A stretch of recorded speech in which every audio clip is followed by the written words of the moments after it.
Yo guys, welcome on in. Kyriosyuudai here, and today we're going to do the Recital 9 video, which is technically the Recital 7, 8, and 9, but we're going to show you the hardest version, and I'm going to show you 3 different ways. I'm going to show you the one-shot team, I'm going to show you the no grace team, and then I'm going to show you the no Ginga team. Spoiler alert on some of the characters I'm about to use. But if you guys do enjoy this video, hit that like and subscribe. We'll have all the chapters down below. I'll cover the gear and everything first, and then I'll show you all 3 fights. Let's get started. All right, hopefully we can keep this video a little bit shorter than my last one, but I just want to do a quick recap. Depending on where you are in the game and depending when you guys have started, make sure that you are getting that free gear through the rookie training. We have used that gear a lot in a lot of our kill videos, and it gets you a lot of that free gear that I'm still using today in order to do what I'm showcasing. And then you also have the Queen's missions, which gives you a really nice set of 6-star attack set. Highly suggest you guys focus on that before you focus on C9s or R9s or I9s or any of that.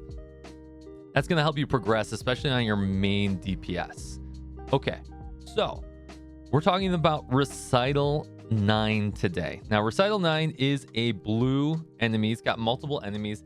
Actually, kind of a pain in the butt. You can either out tank it, or you can just try to, snuff it out as quickly as possible. But the problem is that when the main boss attacks, some of her underlings or minions also attack on top of that, and it's absolutely really annoying. So let's go through the different teams, and then I will show you the different kill videos. So team number 1 is our one-shot team, and this team's going to look very similar to our Centaur team, if you guys saw my video on Centaur, except we're going to use Roko instead of Serial.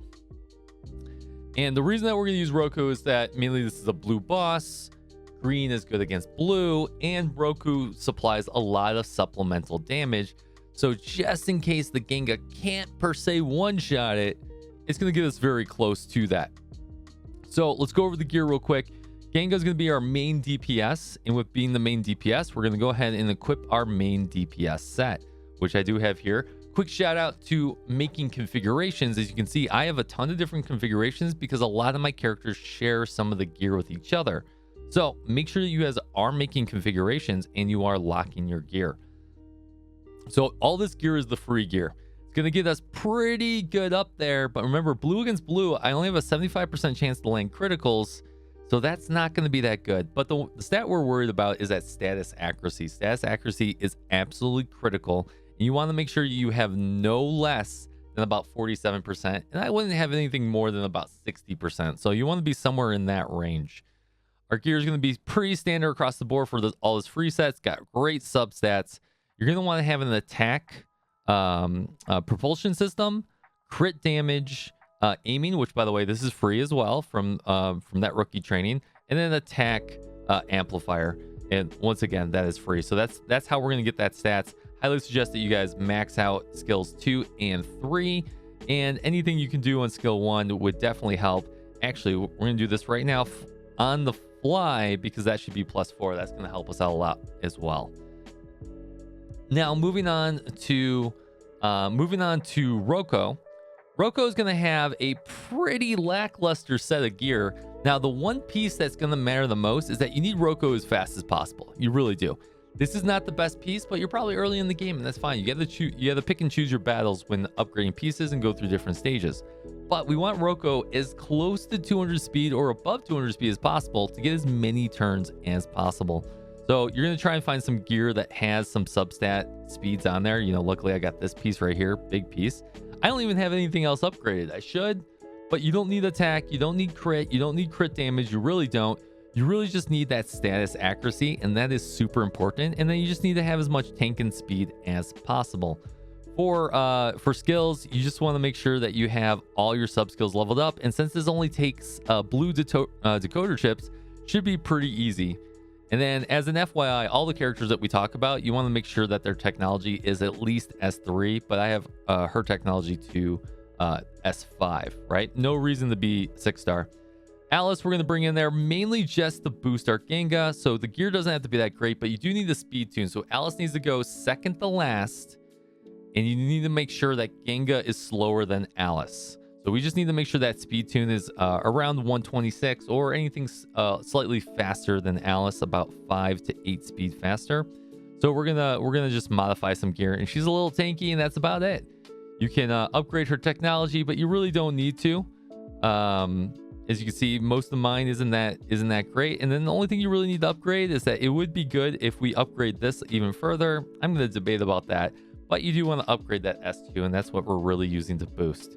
And then we're also going to bring in that Chihaya. Chihaya is actually really good here, mainly for the abilities. So you want Chihaya to be slightly fast, about 150 speed would be great. Anything slightly slower than Roko would be great.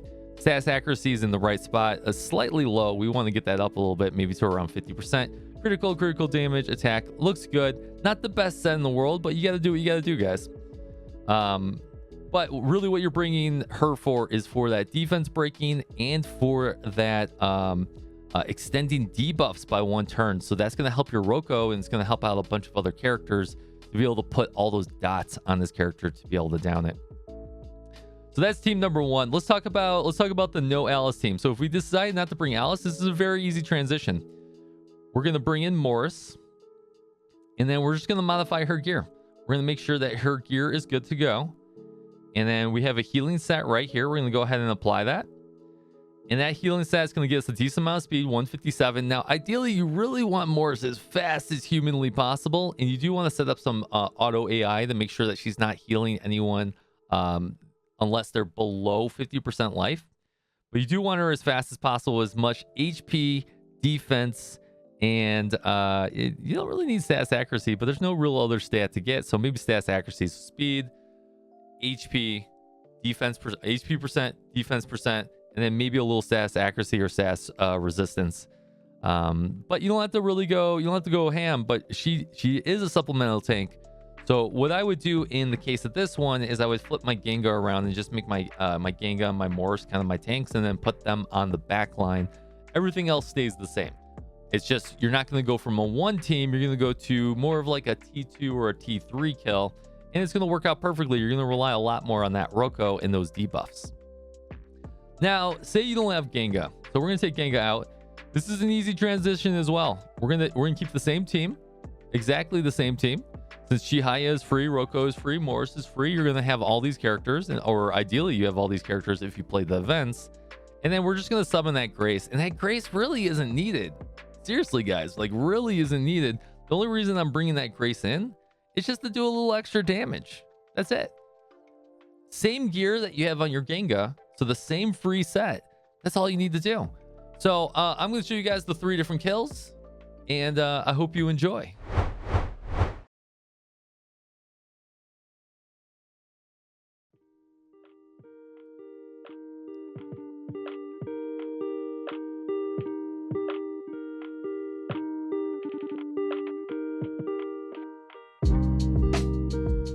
Quick little tip before we get started. If you are autoing this, the only thing that you really need to set here is you need to make sure that your more skills is prioritizing anytime that an ally's HP is less than about 60 or 40%. You'll have to play around with these numbers depending on how much HP you have, but you don't want her to use her S3 too much or too soon, right?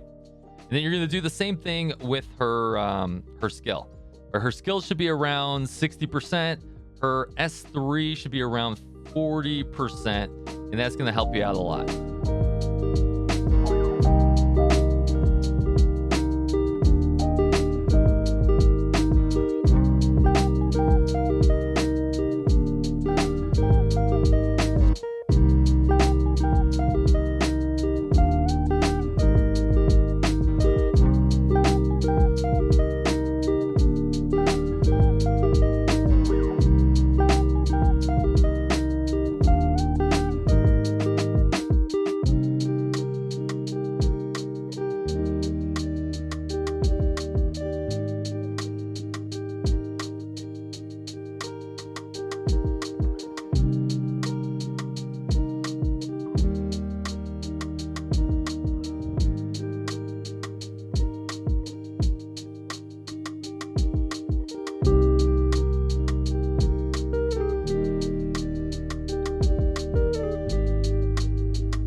All right, there you have it. Hope you guys enjoyed. If you guys are still in the video, make sure you hit that like and subscribe. Come join us on our twitch.tv channel. Come join us in the Discord where we're talking about this game and a bunch of other gacha games. And I will see you guys on the next video. Fist bump from me to you.